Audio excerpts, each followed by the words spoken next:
You've got to shoot this bit, Margaret. You've got to shoot it. Welcome to this very special edition of the Whiteout podcast. And we have been catching up with Ben and Clau, talking about their incredible adventure across the Alps this winter, visiting 24 different ski resorts. I am, of course, here with Dominic Killinger. Hi, Dom. How are you? Sounds very formal, Rob. Dominic Killinger. I don't think anybody's called me that since the police. Since my mum or the police were sending me a message to say that I was speeding in Chamonix not long ago by 3 miles an hour. Killinger. 3 miles an hour over the limit. Can you believe it? And I've been done for speeding. Can't believe it. Have you?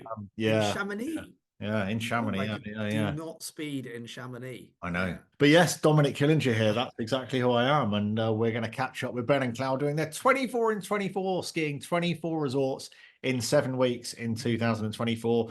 And they're just back. Rob, they're young, they're good looking. They remind me of you and me. Young. Yes, I was young. Come on, I've seen pictures of you. You look like Chesney Hawkes at the time. Ah, yes. With the long hair, the tan, the Varney sunglasses. I had it all. Let's get over to Ben and Clau and have a chat with them now. Right, guys, so super lucky today to be joined by Ben and Clau. So 24 resorts, 7 weeks, 4 countries. Talk to us about how that experience has gone. What do you feel like now? Your legs must be absolutely shot to bits. Tell me that you're both sitting in wheelchairs at the moment, yeah? I'm sitting in one of those chairs that's got lumbar support, armrests and everything, so it might as well be. And a toilet underneath. Yeah. Maybe one of those bags attached just to help. But I think our knees are shattered, aren't they, Clau? Yes, we can barely move, but we make it work. We're young and we keep pushing, so that's all that matters. I'm not sure my liver's so young anymore, but it'll survive, I think. No, we've had a cracking time. Really, really good to see so many resorts in the same season.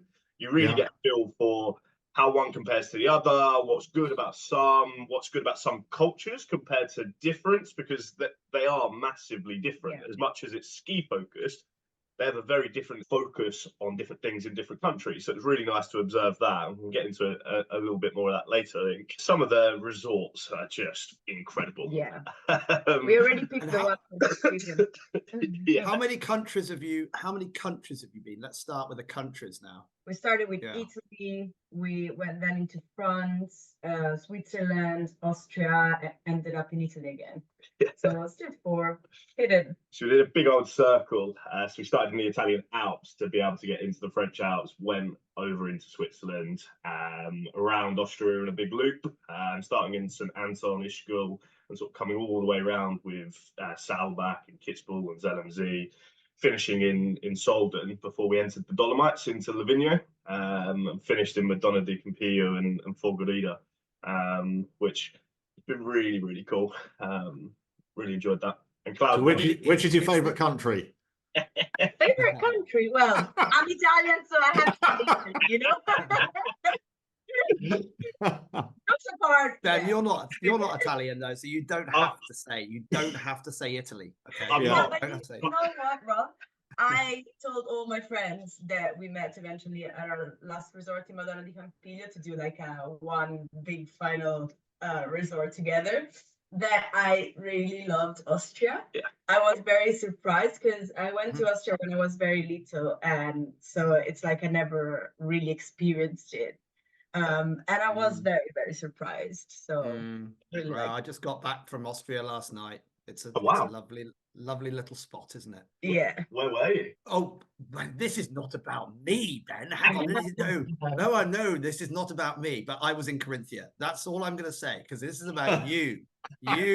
24 resorts.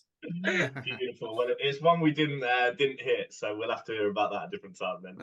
Okay. Well, yes. Great little spot. Anyway, so guys, there's a lot of publicity about the weather out in the Alps, and we've read in some of the national press about resorts that are slushy and wet, no skiing, and you've got to play Scrabble to entertain yourself, or you've got to go to the pub. How would you sum up 7 weeks, 24 resorts, 4 countries from a weather perspective? I think we had probably 5 out of 7 weeks that were really good. Wow. So we were really fortunate that at the beginning of the trip, I think the Alps had quite a big dump sort of over Christmas and the first week of January, around that period of time. So when we got there, I think we had 12 out of 14 bluebird days for the first 2 weeks, which was incredible because there was loads of snow, really good sort of sun and clear skies. So those first 2 weeks were fantastic. And then that sort of held for a couple of weeks, and certainly into Switzerland, we had some really good conditions there. But gradually, I think the whole Alps sort of back end of February was starting to struggle a bit, and sort of the whole of Europe was, with warmer conditions, hadn't snowed in a while.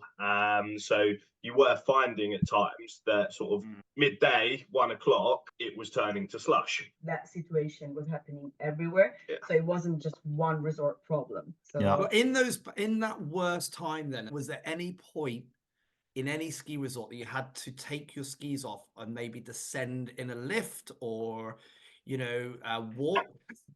I'll never take my skis off. But did I do my knee some damage to get down a few times? Probably. Yeah, Tricky conditions lower down sometimes, the good right? thing about every resort, almost each one of them, is that lifts open pretty soon, like early in the morning, around 7:30.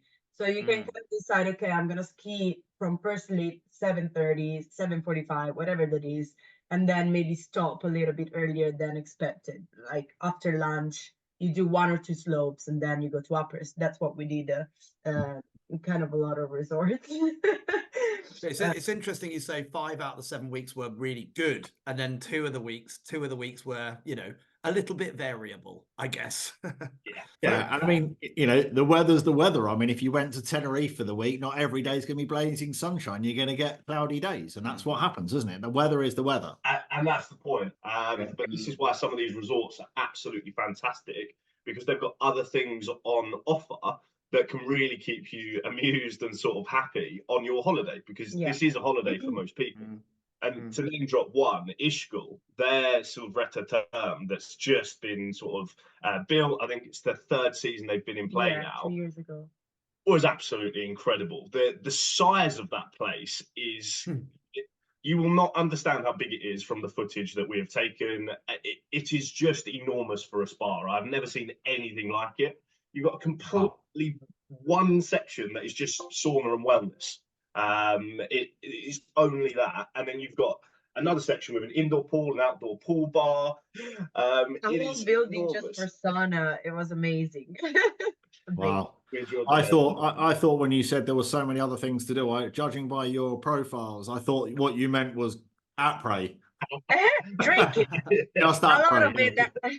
Just drinking, dancing, falling off tables. That's what I thought you meant by there's lots of other things to do. They did all of that in Crans-Montana. I mean, they got that out of the way, done and dusted. We certainly did a lot of that. And we certainly enjoyed the late night party, Rob, up on the top of Yeah. There we go. And it was a revival show that was on till about 3 a.m. in the morning. Started at 11. Never seen anything like it, where you actually have a gondola open to take you up the mountain for a party at that time of night. We only did that for you. Time. You know what? I'll tell you a secret. Don't tell anybody about this, but I fell asleep in the gondola on the way down. No.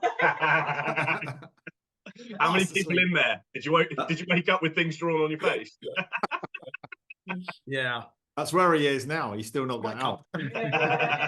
Just going round in circles.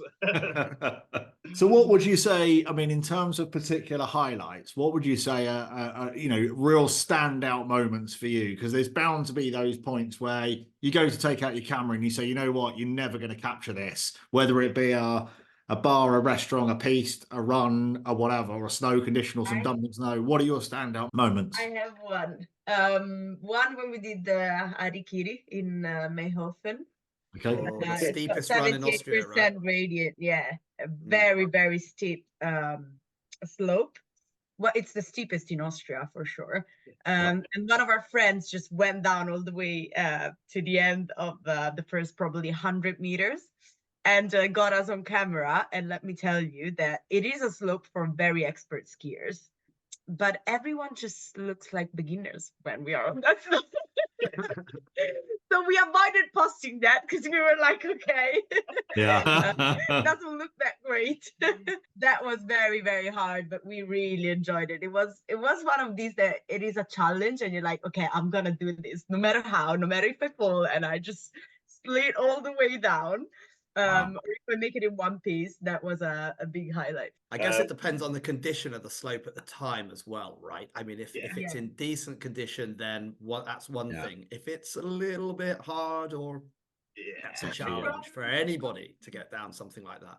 And what about you, Ben? What's your standout points? So I absolutely love Ischgl, one of my favorite resorts. Obviously the spa that we've mentioned, but we really love the three valleys as well. So it's obviously a very well-renowned resort for most British all around the world. But somewhere the two of us hadn't ever been before. Lots of our friends had been there, told us about it. But it was always one of them like, oh, we'll get to it. And then this was the moment we went, and we spent 5 days there and walked around, skied around and walked around Valtein, Les Manouilles, Meribel, Courchevel and St Martin.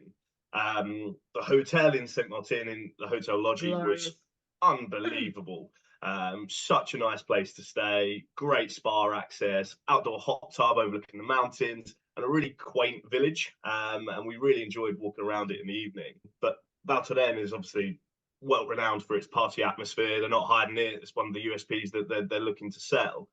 And fantastic time there. You got the Folie Douce, which was really good fun. And we came down, and I think one of the moments of our trip, Clau was in a bar trying to take some footage of, I think it was Cafe Snesco in Valtein. Yeah. And we weren't allowed in because it was so full. And Clau had managed to blag her way in to take some footage. And there's a video with her camera up and her feet just give way underneath her. Completely slides out.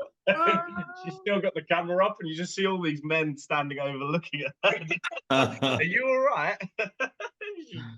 It's testament to a trip when you ask for two standout moments and you list Ischgl and Saint Martin in the same sentence, because there's probably very few extremes that you could come up with, I guess. I mean, obviously there are very much more sleepier places, but they are two such polar opposite locations, and that's incredible that you highlight those two as two standout moments, which is really interesting, actually. Well, the thing about a 7-week or 8-week trip is you can't party all day long, or you can't have you can, but for us it was about mixing the trip up, about having some days of relaxation, maybe enjoying the spa, maybe having a nice meal in the evening, enjoying a glass of wine, and sort of taking the mountain in.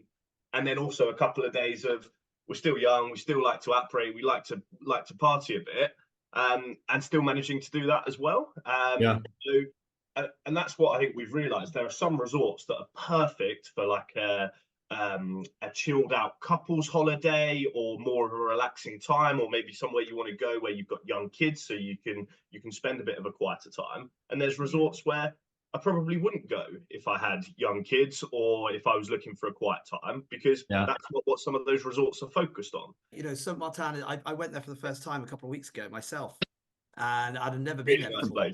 And it's just such a contrast, isn't it? You know, the big Three Valleys resorts just down the road from Les Manouilles and Valtein, you know, which obviously fantastic ski resorts in their own right. And then you've got this little village, which feels so kind of authentic. And then there's that great run. Did you ski? You skied down the Jerusalem, the long blue that sweeps. It just seems to go on forever and ever and ever. And then it ends up in the little village at the bottom. Very nice. Beautiful. There's also a run that takes you from the top of the second gondola or chairlift, out of St Martin, all the way down to the bottom of Pont de la Masse in Les Manouilles. And oh my God, it's beautiful as well, because you've got the whole valley looking to your right. It's like a little pathway that you come along. It was well maintained, and the view was beautiful. We were there on that run for probably somewhere between 5 and 10 minutes. Don't need to stop, just take it in, because you don't need to go too quickly. And it obviously connects you so well to Les Manouilles next door, which that top of the mountain actually is, thinking about one of the highlights of our trip. Pont de la Masse in Les Manouilles, we did the first Okay. tracks one morning, which I think they run Oh. every Wednesday morning. Yeah. Or sometimes, which we were lucky Well, like enough. sunset kind of, sunrise kind of stuff. Is Sunrise, yeah. So we were up there at 7:45. They only allow 40 people up. So you have a breakfast at the top of the mountain in the cafe there, and you do 2 runs where it's just the 40 of you. And oh my god, fresh, absolutely fresh tracks. Still got the grooming lines on there. You can really send it down, and the views are just incredible at that time. You haven't got loads of people there, so you can really make it your own. You got the photo spot at the top of Pont de la Masse with the sign Les Manouilles. So you can really take your nice photos, take your memories, and then enjoy 2 runs. So that is something that in future holidays we'll be looking out for. Is there an opportunity to do the first tracks or something slightly different? Yeah, nice. Okay, right. I'm going to ask you a question, and hang on, there's going to be a caveat to this question as well. What was the most memorable meal you had? And it can't include Italy. I think we loved the one in Serre Chevalier. Yes. Oh yeah. Can we go with top 3? Can we go with top 3? We had something. Yeah, do a top 3. Yeah, top 3 is good. Well, Serre Chevalier is close to Italy, but I'll give it to you. Just Very across the border. We were in Villeneuve. We were staying one of the 4 villages. Villeneuve. And it was a little restaurant in the old town, and they basically bring you this tower of meat. It's like a long. How would you describe it? I don't know. It felt like you were in a fancy kebab house, which is completely not doing the French justice with their cuisine. But that's the image you will have in your head. It was like a big skewer with the meat like stabbed onto the spikes. And then they would lit it on fire, and the fire would last for about 2 minutes. Yeah. And then I don't know, it was just such amazing meat. And then they bring you obviously all the sides and more potatoes and a really nice bottle of red wine. It was a local wine that we loved. And obviously it's on our list to buy. That was very, very nice meal. What was the name of the restaurant? Can you remember the name of it or not? La Manouille. There we go. La Manouille. La Manouille. La Manouille. Brilliant. We'll put that in the podcast notes. So the other 2 then, you've got another 2 in mind. Yeah, so one was in Chamonix and one was in Salbach. Okay. The one in Chamonix. That was the kebab, was it? The Chamonix. That's where he took me. Can you imagine? There's a few of those. God, if that had been the case, I'm not sure I'd have ever heard the end of it. But it was so there was actually 2 restaurants in Chamonix. One because we went back there where we got engaged the year before, which was La Caleche. It's a bit of an upmarket restaurant, but it's got a real high street. Yeah, exactly that. But it's got a real Alpine feel to it. It's got a beautiful setting out the front with a sled out there, and the fondue in there is incredible. So we really enjoyed that. But then we also went to a restaurant called La Maison Carrière, which did a set menu, 3-course.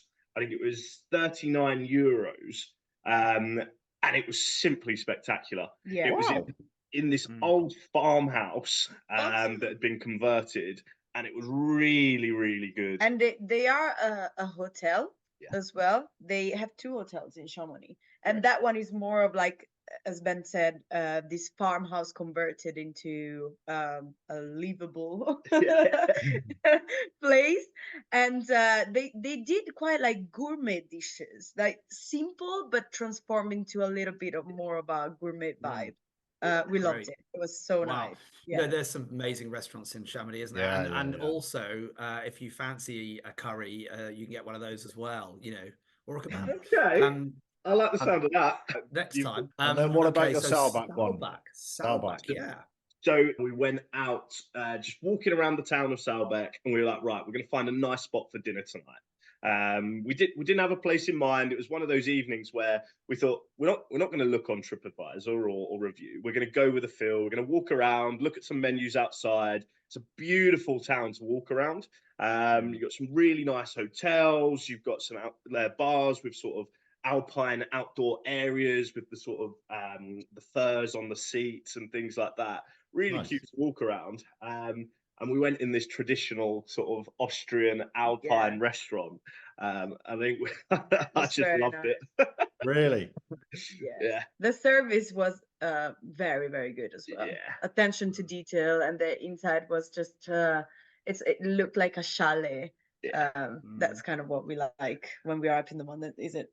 Oh yeah. When you picture Austria, or people that haven't, this was typical mountain sort of local vibes. It wasn't like a fancy, sleek sushi place or anything like that. This was what you would imagine 50 years ago, 100 years ago, with a slightly modern feel to it in terms of it been refurbished, but it was still really original and authentic, and really nice to eat in. Wow, fantastic. I think Austria offers so much of those kind of authentic restaurant experiences where you go in and it's all wood and it's all cozy, and you've got, you know, traditional dress and all of that sort of stuff. It's hard to beat that, isn't it, when you're in the mountains? Nice. It really is.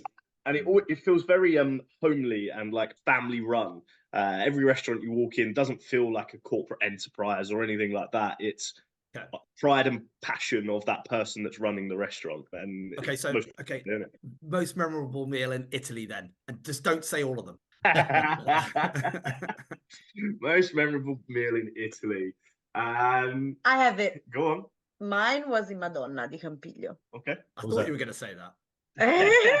In this restaurant called La Tana, and they do just amazing meat. I mean, I'm a meat lover.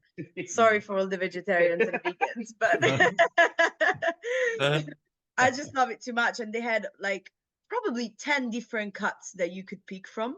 And it was just perfectly cooked. I like it very rare, almost alive. Okay. About my future, but It was lovely. We picked 2 different cuts, and it was just amazing. Loved it. Yeah, I mean, obviously, each resort is so different, and we've seen that sort of spread of you choosing sort of Ischgl and St Martin in the same sentence. Yeah, everybody's looking for something different out of a resort, but in terms of just sort of that general feel, that full-on sort of, I suppose, postcard feel of what people think a resort should be like. Have you got one in mind that you sort of arrived at and said, you know what, I just love this place? I think have it in mind. You go on. Mine was probably Les Des Alpes. I loved. I was going to say one. Les Des Alpes. Yes, it was very nice. So it's basically spread along one long road. It's 2 kilometers long, but in those 2 kilometers is full of bars, restaurants, shops, and what I really liked is that every bar or restaurant, they have an outside fire. So it looks very cozy. And that's what I really like about resorts, when they're nice, really transmit you the feeling of being in the mountain. Yeah. The skiing was amazing. They have a glacier, so it's no sure it is incredible. It's really interesting you picked that resort up, because I think for people that haven't been to Les Deux Alpes before, and I include myself in that. Okay. The image that I have of the town of Les Deux Alpes does not sort of match 100%. what you have said. Yeah. It's really interesting. Totally I want to go there now, obviously. Totally, I know. Totally agree, Rob. That's exactly what I was thinking. We found that we really enjoyed the fact that it was on one stretch instead of being spread like a square or a circle where everything is quite spread out and quite if you're looking for something, then you really have to look for it and walk to that place. Whereas here, depending on where you were staying along that, you were probably 1 road, maybe 2 roads back from the main street, and you just walked to it and you walked left or right. And it didn't really matter where you went, because there was such a good array of restaurants and bars. And if you wanted ski rental, well, you had a choice of probably 100. Don't quote me on the number, but it felt like there was that many places selling skis and renting skis. And it was so easy to find your way around that we really enjoyed that. And it wasn't uphill, because sometimes it's true though. Sometimes after a full day of skiing, you don't want to walk 15 minutes uphill, do you? Or like to go for dinner and then back. All that, loved it. Yeah, of course. And anywhere else, Ben? Would you have chosen Les Deux Alpes, or was there? That was certainly one of those resorts that we discovered, and somewhere we would definitely go back to. We were really impressed with that resort. But in terms of sort of an alpine feel or postcard feel to the village, in terms of that, I would also say the old town in Serre Chevalier. Serre Chevalier. Yeah, yeah. That was really picturesque. You've got this Okay. river running through the middle, and you've got proper old school restaurants on either side. They've been there years, really well looked after, and a proper alpine feel to it. So really enjoyed that. And then if we come into Chamonix, obviously it's world renowned. It's a huge town, very different to Les des Alpes in terms of it's spread out. There's things all over the place. But beautiful to walk around because you can spend an hour. The feel of that village is beautiful, but it is a lot bigger, so you can spend a lot more time walking around that.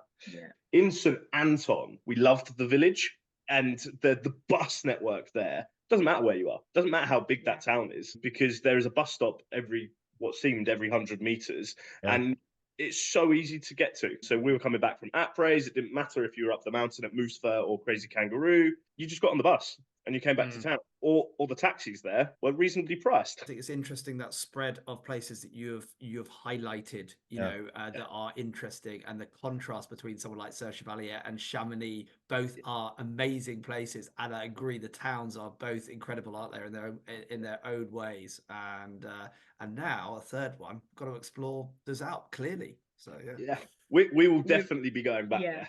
100%. Really impressed with that resort. There was something for every taste, really. Like, you wanted to have a chill dinner. There was a restaurant to have a chill dinner. You wanted to have a little bit more fancier, and there's that. You wanted to operate until late, or you wanted to go clubbing, because there is a big club apparently that hosts also big DJs. I think it's Avalanche. Avalanche, and you have that, or like more of a chill drink. You have a lot of bars that you can go to. So I think that we really liked it for that reason. And so obviously in that period of time, it's almost like you've been season airs, you've experienced all the weather that we've talked about. Where did you get the biggest dump? And obviously this is just luck, so this doesn't make a resort better than any other, but where did you get like snow that was just coming down like footballs coming out the sky? The first one was Serre Chevalier. The first day that we skied there was incredible, because it was snowing so badly, but there was still great visibility. It was a bit of a weird one. And so we skied still the whole day. I mean, yes, a lot of trees. That's why. And we skied a lot. I mean, we say a lot in terms of, we started at 9, we ended at 4, but we probably did 5 runs, 6 runs. I've got an invention idea, and I'm probably going to sell it down the river here, but wipers for your goggles. They tried that. We want to sell the idea.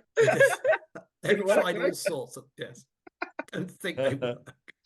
Oh my God. I've never had to wipe my goggles with every turn before, and that was when we knew, we were like, we need to stay in the trees here. We need to stay slightly lower down, but also for the visibility, and probably not take the turns too quickly. We loved how the beauty of skiing through those trees while it's really snowing. And there's a fantastic video of Clau on our Instagram of the snow coming down with the backdrop in the mountains, and that will really show you what the visibility looked like compared to the snow coming down, because you can see a long way, but there's so much snow coming down in that video. Really cool. So we didn't really get much like significant snow until we got out of Meyerhofen. So when we were driving to Solden. We actually have a fun story for you here.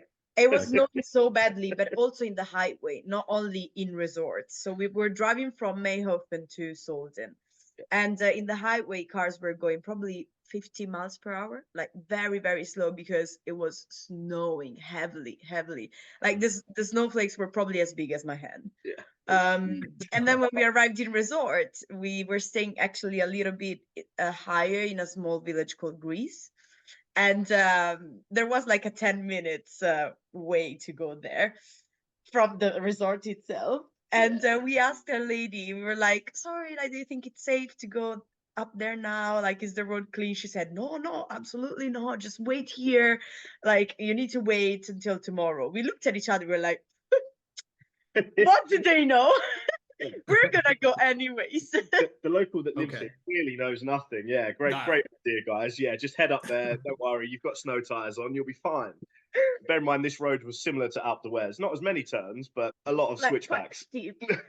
And well, short story. We got stuck uphill because the car wasn't going anymore. It was just sliding sideways. So we had to stop, and the angry lady that was driving the line bus started shouting at us. Oh. We created a full line of cars. That's us. I think you mean me. At then, yeah. But So then you the have next it- day we skied with a lot of fresh powder, which was incredible. And just remind me, that was going up to Meyerhofen, did you say? From Yeah, no, Meyerhofen, from- Solden. Yeah, Solden. Solden. Which great ski area. Yeah. I mean, we famous really for enjoyed James that. Bond films, of course, and James Bond just would never have got stuck in the snow, would he? Yeah. It would never have happened. You're He would have really got- he hurting would my have got- pride here, Rob. I'm a big James Bond fan. But then the other time, so we were very fortunate in that sort of week. On our drive into Livigno, Oh my god, yeah. it dumped, I reckon, about half a meter overnight. And Clau takes great joy of taking videos of me digging out the car each morning, because we got to our little Airbnb and we were staying in Trapale, which is like one of the connecting villages to the mountain. So it's just the other side of Livigno, but it's the same mountain. And we had to park down probably a 5-meter driveway, quite a steep downhill. And we got to the top of it and went, I'm not sure we're going to be able to drive down that because we'll just slide and smash into the cars at the bottom. But the Airbnb host was very keen that we did drive down it and park the car. Successfully got there, and we looked at each other and went, well, there's no chance we're getting back up that in the morning, is there? So after an hour the next morning of digging out, honestly, knee-high snow, we concluded we were going to get the bus.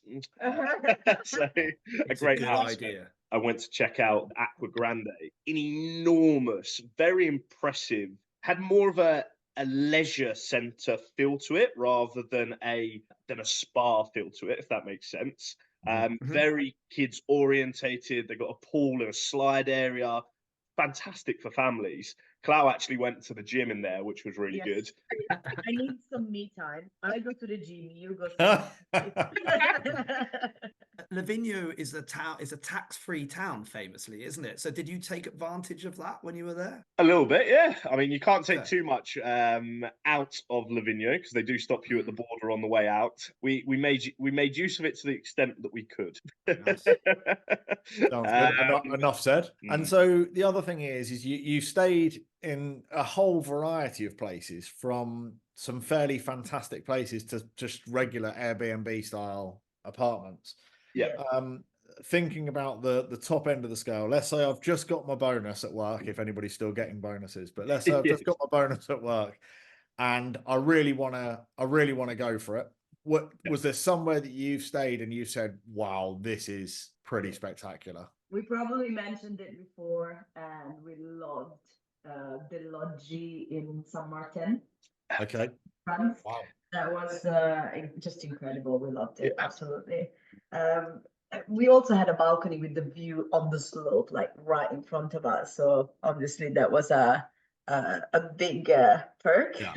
Well, that aside, obviously when you think luxury and sort of top end and where would you want to go, Switzerland is probably your first thought, for most people anyway. So we were fortunate enough to spend 4 nights across 2 different resorts in Switzerland, Crans-Montana and St Moritz. And how did you find it, Clau? Oh, I loved it. I already knew what to expect, but St. Moritz just blew my mind. I loved it. The skiing is incredible. The village, obviously, I mean, I love these things, you know. I love shopping. I love great things in life.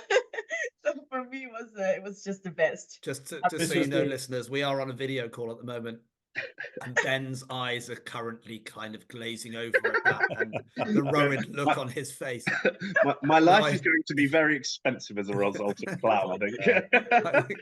So this was a Faern hotel. This was a Faern hotel in Crans-Montana. They had partner hotels, and one in Crans-Montana, which is called Faern Valaisia, isn't it? Hotel. Faern Valaisia. And then the one in St. Moritz, which is a partner hotel from the same group, is called. Can you pronounce it? Because it's got a very long German name. Oh, has it? Wait a second. I'll put it in the notes of the podcast. It was something Arenas Resort, Silvretta. Oh. But they were 2 contrasting. Was there sister hotels? They had a different feel to it. Yeah. So Grand Montana probably had a bit more of a younger feel to it. Yeah. You had a lot of young people around. You had a lot of people driving into there with pretty fancy cars. Won't lie. A bit more Sophist- modern made. yeah. Whereas the one in St Moritz, which was just down the road in Sils Maria, we thought it had a bit more of an older generation feel to it. Yeah. So you had a lot of maybe more retired people there that were coming to really enjoy the spa and take life a little bit easier. It also had a really cool downstairs games room. So you had like electronic darts, you had a pool table. So there was a really good section for kids. And we did see a lot of 3-generation families there. So you had the grandparents, the parents, and the kids. It felt like a really good place as a family holiday where maybe mum and dad leave the kids with the grandparents and you can ski for the morning. You could tell from the fact that, for example, in the hotel in St. Moritz, there was like a meet and greet with the director of the hotel to ask if everything was okay, what would we enjoy the most. And he just took like an hour of his time in the evening in the bar area to go around tables, sit down with every person and introduce himself and asking questions. And the chef as well was coming out and asking like, is food okay? Would you like to see something different? Did you like it? And yeah, I thought that was very Swiss as a thing. That's very cool. That's really nice. Yeah. So you've experienced like every end of the scale, from the snowy to the rainy to the top end to the less top end. There's some fantastic highlight moments there. How will you go back to normality? With tears in our eyes and And a lot less money. Yes. that is a very good point. I got far too excited. And You've had 24 this winter. You've had 24 resorts, but you've got to go on a ski holiday for 1 week only next winter. That's a Where great are you question gonna because, go? because there are some resorts where I would go for a full week, and there are some resorts where I would go for a weekend. yeah, Okay, well, tell me then, where would you go for 1 week and where would you go for a weekend? If I was going for a full week, I think I would go to Les des Alpes. Okay.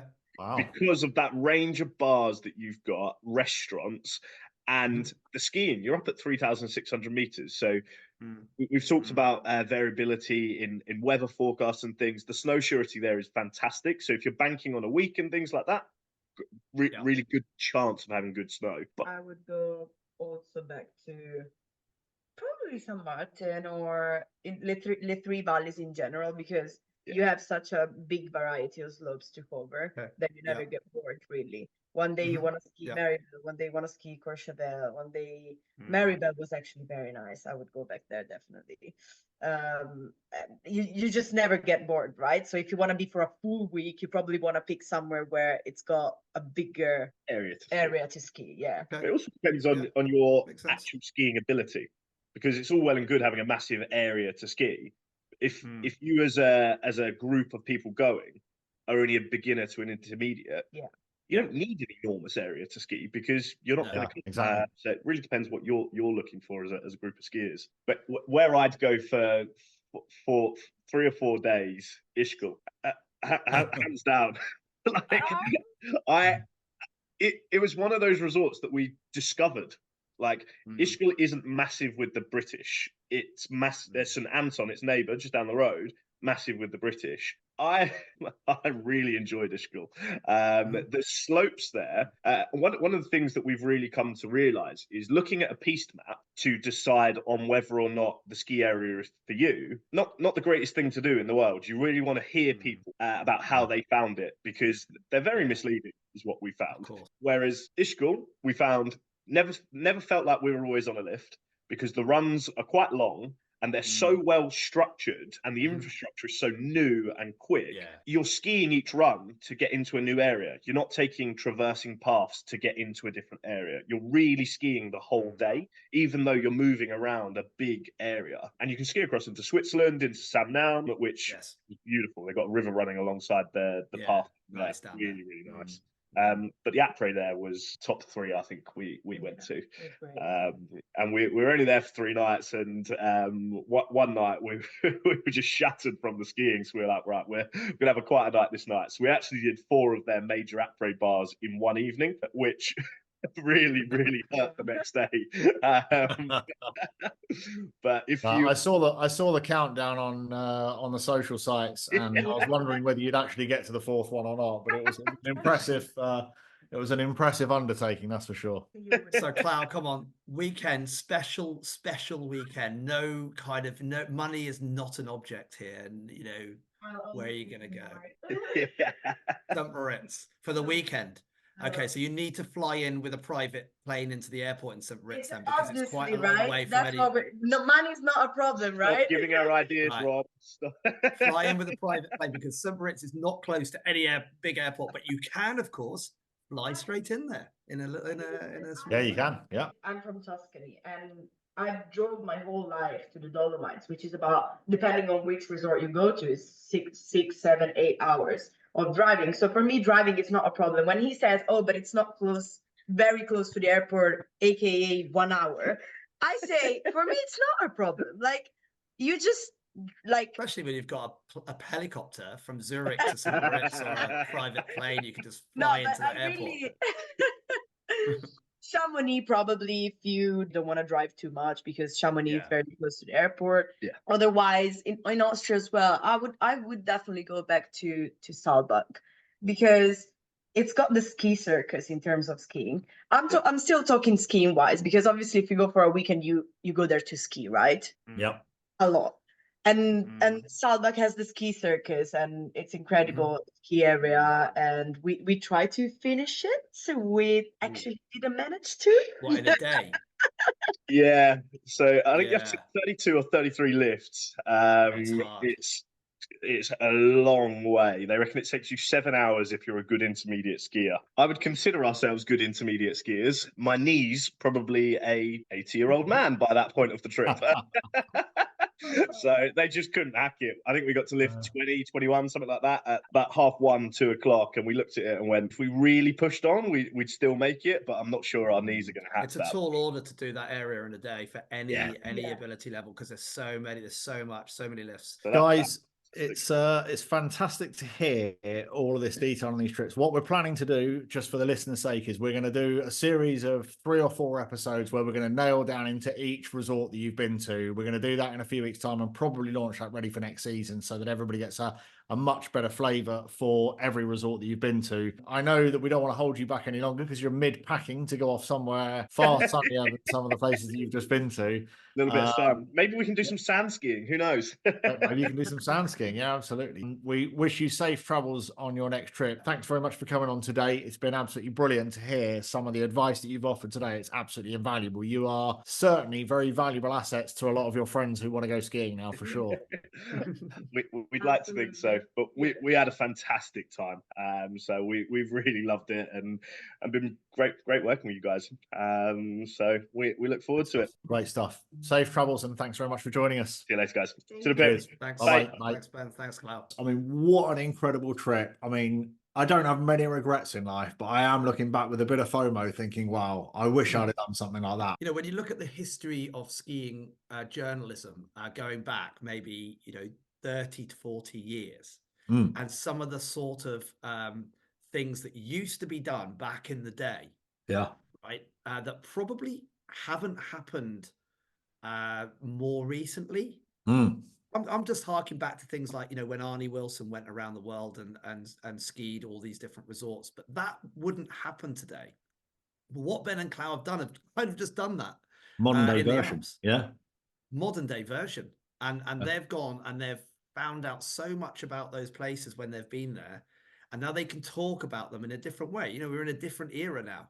Yeah. We talk about it on here on the podcast. They're showing people what they're doing on social media. They're doing it through the digital channels of In the Snow. Well, I was looking yesterday at exactly what you say there, that on Instagram there's been over 3.8 million video plays on our channel since they started this 24/24, 40,000 engagements in the story. So this is large numbers of people being able to cash in on this content and actually really see in depth detail about what these resorts are actually like, not just what it says on a web page somewhere by somebody who maybe hasn't even visited the location. I think it's great seeing that first-hand knowledge from people that are actually there, actually talking about it, actually skiing it, actually eating out. And I think that's hugely valuable. You know, it's just great. Obviously, we both work in a media environment, Mm. and we're constantly talking about the changing face of the media, how things are changing. What's coming out of this is actually working, right? Yeah. You could see the numbers. You know, Yeah. we it's clear, it's transparent, Yeah. it's there, and it's instant. You know, I know that we're going to be running a series of podcasts ready for next season, a series of 3 podcasts where we'll delve into each of those resorts in a lot more detail. And there'll also be YouTube videos, resort guide videos on each of those 24 resorts on the In the Snow Mag YouTube channel as well. So that'll be really interesting as well, that people can really cash in on that first-hand, modern day, right up to the minute content. Absolutely. And I think it's worth pointing out, Dom, as well, worth saying that, you know, we're not asking Ben and Clau, interviewers, we're not giving them guidelines on what to say. No. You know, they are being completely honest about their experiences in each resort. So great to hear from Ben and Clau this week. Rob, you've just been off to Corinthia, which we're going to hear about next time, no doubt. Any more trips in the scene before we sign off for today? Oh, I'm camping in the Peak District next week, in the middle of winter still, Dom. Yes, all good fun, that is, isn't it? You're going to love that.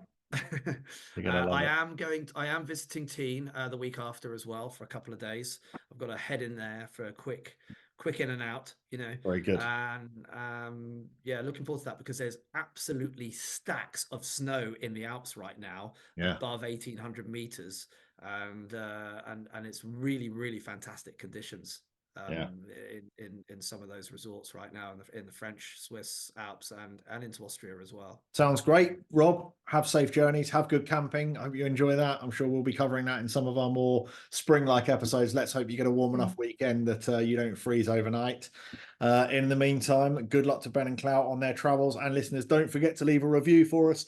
As we say each week, it's the only thing we ask of you, and it's the easiest way for other like-minded skiers and outdoor mountain travelers to find us. So do leave a review for the White Alp podcast, and tell your mates. Rob, have a good one. Cheers, Dom. Good to see you. Should I say Dominic Caleche? Adios. No, talkie-walkie. I'm pretty sure it's called a walkie-talkie, mate.